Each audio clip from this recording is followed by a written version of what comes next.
Matthew 7:13-27.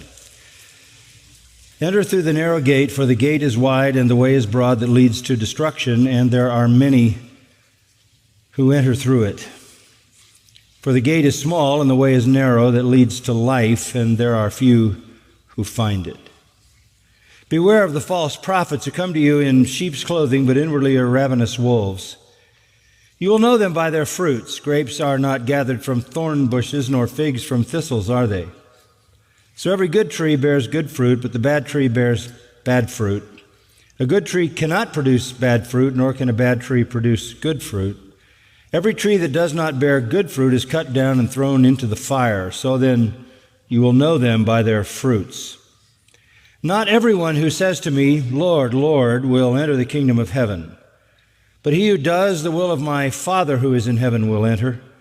Many will say to me on that day, Lord, Lord, did we not prophesy in your name, and in your name cast out demons, and in your name perform many miracles?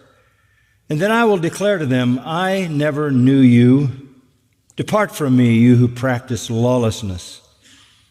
Therefore, everyone who hears these words of mine and acts on them may be compared to a wise man who built his house on the rock. And the rain fell, and the floods came, and the winds blew and slammed against that house, and yet it did not fall, for it had been founded on the rock.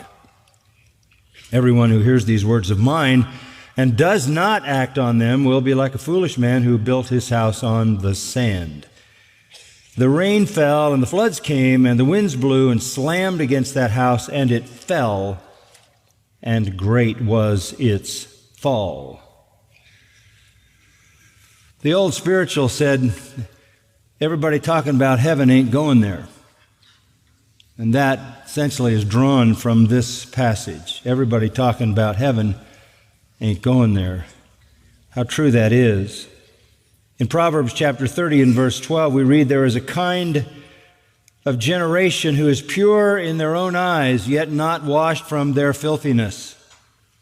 Pure in their own eyes, yet not washed from their filthiness. Romans 10:2 says of the Jewish people, they have a zeal for God, but not in accordance with knowledge. Obviously, across the world, millions of people feel religious. Many of them come under the title Christianity, but have absolutely no hope of entering heaven and escaping hell. Even millions who claim to believe in Jesus, believe in his life and death and resurrection. There were people like that Jesus ran into himself, according to the last couple of verses in John chapter 2. There were many who believed on him, but he didn't commit himself to them because he knew it was in their hearts.